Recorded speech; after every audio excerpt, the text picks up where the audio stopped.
muslimin merasa kemenangan karena Al-Walid ini termasuk ahli perang dari orang Quraisy, makanya anaknya Khalid ahli perang karena ayahnya ahli perang.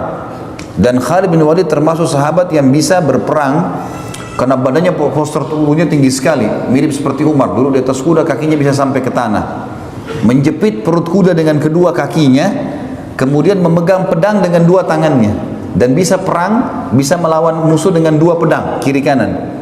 Dan itu hasil latihan dari ayahnya Al-Walid bin Mughirah, ahli perang, gitu kan. Meninggal pada saat itu di tahun pertama Hijriah. Juga pada bulan Safar di tahun kedua Hijriah, ini sudah mulai masuk di tahun kedua Hijriah, tahun pertama tadi kejadian sudah saya katakan, ini tahun kedua di bulan Safar, Nabi SAW memimpin sebuah peperangan sendiri yang dikenal dengan perang Abwa atau Waddan untuk memerangi Quraisy, dan Nabi SAW menemui mereka di wilayah suku Dumrah. Tapi waktu itu Nabi SAW keluar sendiri, pasukannya Nabi SAW besar. Jadi saya bilang tadi kalau Nabi pimpin sendiri berarti namanya gazo dan jumlahnya lebih dari 100 orang, gitu kan. Keluarlah dengan pasukan besar. Rupanya Majdi ikut campur lagi tadi, suku Dumrah. Tapi di sini dia takut lihat Nabi SAW.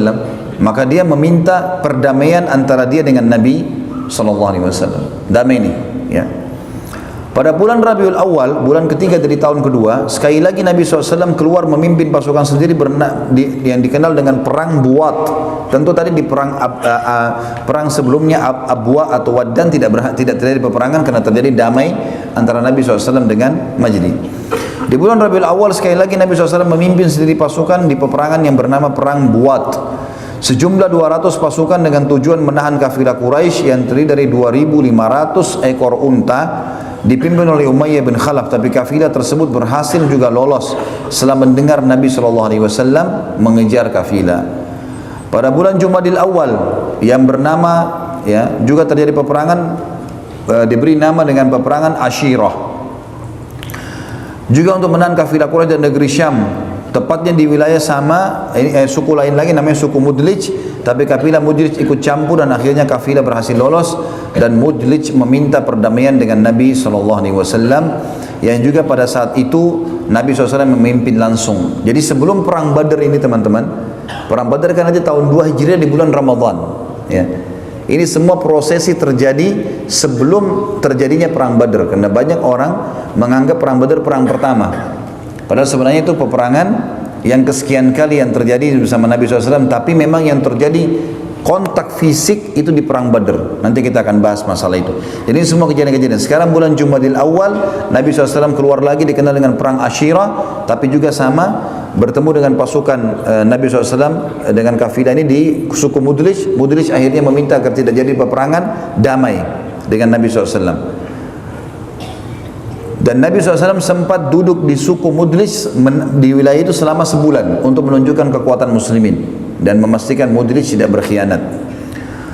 Beberapa hari setelah balik ke Madinah dari mengepung atau berusaha mengejar kafilah Quraisy di suku Mudlij, seseorang dari kafilah Fihri bernama Qishr bin Jabir al-Fihri menyerang perbatasan kota Madinah.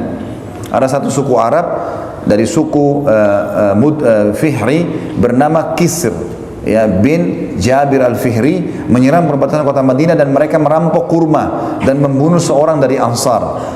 Mendengar kejadian tersebut, Nabi SAW segera mengejar Qishr sampai ke wilayah Badr, tapi ia berhasil melarikan diri dan Nabi SAW kembali ke Madinah. Juga termasuk kejadian Nabi SAW mengutus 8 orang sahabat yang dipimpin oleh Abdullah bin Jahash radhiyallahu anhu, dan menitipkan sebuah surat dengan pesan jangan dibuka kecuali sudah tiba di suatu tempat. Cuma 8 orang saja nih. Saat tiba di tempat tersebut, Abdullah bin Jahash radhiyallahu anhu membuka surat dari Nabi SAW yang ternyata isinya memerintahkan agar mereka menyerang kafilah Quraisy yang akan lewat di lokasi tersebut. Pada saat itu Sa'ad bin Abi Waqqas dan Utbah bin Ghazwan gantian menunggangi unta mereka. Unta mereka hilang dan mereka berdua sedang pergi mencari. Jadi kafilah ini kafilah yang kecil, sariyah ini sariyah kecil, cuma 8 orang. Dan pada saat itu Abdullah bin Jahash pimpinannya. Nabi SAW kasih surat mengatakan jangan kau buka surat ini kecuali di tempat tertentu. Disebutkan nama tempatnya, tapi dalam riwayat tidak disebutkan tempat itu, ya. Disuruh di sana buka surat. Begitu dibuka surat ternyata isinya tunggu di sini sampai kafilah Quraisy lewat, kemudian serang mereka. 8 orang disuruh serang. Waktu itu ada di antara 8 orang yang satu unta mereka berdua, Sa'ad bin Abi Waqqas dan Utbah bin Ghazwan radhiyallahu anhum ajma'in. Rupanya waktu mereka istirahat untanya lari, hilang. Keduanya pergi mengejar, berarti sisa 6 orang. Sisa 6 orang. Waktu sisa 6 orang teman-teman sekalian, ternyata kafilah lewat. Kafilah lewat. Dan pada saat itu tepatnya terjadi di akhir bulan Jumadil Akhir, ya, dan di awal bulan Rajab. Kita tahu teman-teman sekalian, ada bulan yang dimuliakan dalam Islam, ya. Ada bulan Rajab, Zulqa'dah, Zulhijjah, dan bulan Muharram. Ini Allah sebutkan dalam surah At-Taubah ayat 36, ya. A'udzu billahi minasyaitonir rajim. Inna iddatash shuhuri indallahi 12 syahran fi kitabillah yauma khalaqas samawati wal arda minha arba'atun hurum. Al-ayat. Sesungguhnya di sisi Allah yang Maha Pemurah dan Maha Tinggi, ya, Allah menentukan bulan-bulan ada 12 sebagai perhitungan bulan atau tahunan kalian. Semenjak diciptakan langit dan bumi, dan diantaranya ada 4 bulan yang dimuliakan. Itu adalah Rajab, Dzulqa'dah, Zulhijjah, dan bulan Muharram. Di awal Islam 4 bulan ini nggak boleh kita berperang. Di awal Islam, dan orang-orang Quraisy juga yakin 4 bulan ini mulia, nggak boleh perang. Ternyata waktu 6 orang ini berada di lokasi menunggu kafilah Quraisy, itu berada di akhir hari Jumadil Akhir. Besok ini masuk Rajab, 1 Rajab. Pas masuk 1 Rajab, terjadilah tadi Sa'ad bin Abi Waqqas dan Utbah bin Ghazwan kehilangan unta, mereka pergi cari untanya. Belum kembali kafilah Quraisy lewat, tapi sudah masuk 1 Rajab. Waktu itu hukum syar'i nggak boleh perang. Tetapi kondisinya adalah di sini ada surat Nabi SAW, ada surat Nabi, lewat kafilah serang. Mereka bingung, ini gimana nih, serang atau enggak, gitu kan? Pada saat itu para sahabat juga rupanya mereka lupa, mereka tidak ingat apakah ini Rajab atau Sya'ban. Kalau bulan Sya'ban, bulan setelah Rajab itu bukan bulan hurum, bukan bulan yang dilarang perang. Jadi Rajab terhimpit, ya. Setelahnya Sya'ban, Ramadan, Syawal, ini 3 bulan tidak apa-apa berperang. Nanti masuk Zulqa'dah, Zulhijjah, Muharram baru diharamkan lagi, gitu kan? Jadi sahabat kira ini sudah Sya'ban. Ternyata masuk 1 Rajab. Lalu 6 orang ini ternyata menyerang. Kafilah lewat, diserang. Sudah kita serang saja. Surat Nabi SAW jelas, diseranglah. Nah, karena pada saat itu orang-orang Quraisy tidak sangka lokasi itu dianggap aman karena sudah dekat dengan Mekah. Diserang dan terbunuh 1 orang dari kafir Quraisy yang bernama Amr bin Hadrami, dan ini korban pertama yang mati di tangan kaum muslimin. Dan menawan 2 orang. 2 orang sempat ditawan, namanya Al-Hakam bin Kaisan dan Uthman bin Abdullah, ditawan.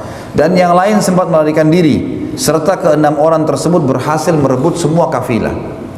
Jadi ada ribuan unta, semua berhasil diambil, cuma 6 orang ini. Dan ini kata para ulama, tanda kalau orang-orang kafir di kancah peperangan takut dengan muslimin. Memang selalu begitu, jumlahnya sedikit, dan kalau sudah ada percikan takbir umumnya mereka merasa kecil hati, ya, mereka dikalahkan. 6 orang berhasil merebut ribuan ekor unta dan membunuh 1 orang tadi Amr bin Hadrami, dan menawan 2 orang Al-Hakam bin Kaisan dan Uthman bin Abdullah, lalu membawa kafilah pulang ke Madinah. Tetapi yang jadi masalah adalah penyerangan tersebut terjadi di bulan Rajab yang dilarang peperangan, dan orang-orang Arab memuliakan juga bulan itu, termasuk dalam syariatnya Nabi Ibrahim alaihissalam. Maka Quraisy lalu menyebarkan berita bahwa muslimin telah menghalalkan bulan hurum. Juga menyurati Nabi SAW yang berisi, engkau telah menghalalkan bulan hurum, hai Muhammad. Lalu Nabi SAW menjawab, tidak. Tetapi telah terjadi kesalahpahaman, pasukanku mengira bulan Sya'ban telah masuk. Quraisy berkata, kalau demikian kembalikan tawanan kami. Kalau memang betul kesalahpahaman saja, kembalikan 2 orang tawanan kami, Al-Hakam bin Kaisan dan Uthman bin Abdullah. Nabi SAW menjawab, tidak, kecuali bila sahabatku 2 orang yang hilang juga sudah kembali, Sa'ad bin Abi Waqqas dan Utbah bin Ghazwan. Karena ini 2 orang tadi kan lagi pergi cari untanya. Nabi khawatir jangan sampai 2 orang ini ditawan oleh Quraisy. Kalau 2 orang ini kembali, tawanan ini kami kembalikan. Beberapa hari kemudian ternyata kedua sahabat ini tiba di Madinah, Sa'ad bin Waqqas dan Utbah bin Ghazwan, maka Nabi SAW pun mengembalikan tawanan Quraisy tersebut. Dan dalam hal ini teman-teman sekalian, Allah Subhanahu wa taala menurunkan firman-Nya yang masyhur dalam surah Al-Baqarah ayat 217 sampai 218. A'udzu billahi minasyaitonir rajim. Bunyinya, yas'alunaka 'anil syahril harami qitalin fi qul qitalun fihi kabir wa saddun 'an sabilillahi wa kufrun bihi wal masjidil haram wa ikhraju ahlihi minhu akbaru 'indallah wal fitnatu akbaru minal qatl wa la yazaluna yuqatilunakum hatta yuruddukum 'an dinikum in istata'u wa may yartadid minkum 'an dinihi fayamut wa huwa kafirun fa ulaika habitat a'malun fid dunya wal akhirah wa ulaika ashabun nari hum fiha khalidun innal ladzina amanu wal ladzina hajaru wa jahadu fi sabilillahi ulaika yarjuna rahmatullah wallahu ghafurur rahim. Terjemahannya 217. Mereka bertanya kepada Muhammad tentang berperang pada bulan Hurum, bulan yang dimuliakan tadi, 4 bulan itu. Katakanlah, berperang dalam bulan itu adalah dosa besar, nggak boleh, dilarang memang. Tetapi menghalangi manusia dari jalan Allah ya untuk beriman, kafir kepada Allah, menghalangi masuk ke Masjidil Haram dan mengusir penduduknya yang telah beriman dari sekitarnya, lebih besar dosanya di sisi Allah. Dan berbuat fitnah, ya, memfitnah kaum muslimin lebih besar daripada membunuh. Mereka tidak henti-hentinya, hai Muhammad, memerangi kamu sampai atau kalian sampai mereka dapat mengembalikanmu dan pengikutmu dari agamamu kepada kekafiran. Seandainya mereka sanggup, barang siapa yang murtad di antara kalian dari agamanya lalu dia mati dalam keadaan kafir, maka mereka itulah yang sia-sia amalannya di dunia dan di akhirat, dan mereka itu penghuni neraka, mereka akan kekal di dalamnya. Ayat 218. Sesungguhnya orang-orang yang beriman, orang-orang yang berhijrah dan berjihad di jalan Allah, mereka itu mengharapkan rahmat Allah, dan Allah Maha Pengampun lagi Maha Penyayang. Kata para ulama, yang dimaksud dengan ayat ini adalah para sahabat yang 6 orang tadi. Mereka tadi sebenarnya keluar berjihad, mereka bukan sengaja menyerang di bulan Rajab, mereka tidak faham kalau itu bulan Rajab, mereka pikir Sya'ban, dan sepakat memang seperti itu, mereka lupa, maka mereka pun menyerang, dan itu mereka mau berjihad di jalan Allah, mereka tidak berdosa, mereka mendapatkan rahmat dan pengampunan dari Allah. Inilah syariat terakhir teman-teman sekalian, terjadi sebelum terjadinya perang Badr ya.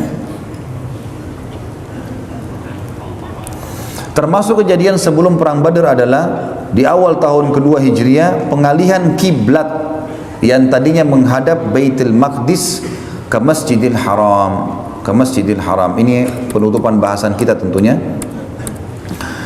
Jadi kiblat dulu teman-teman sekalian itu menghadap ke Baitul Maqdis, ke Masjid Aqsa.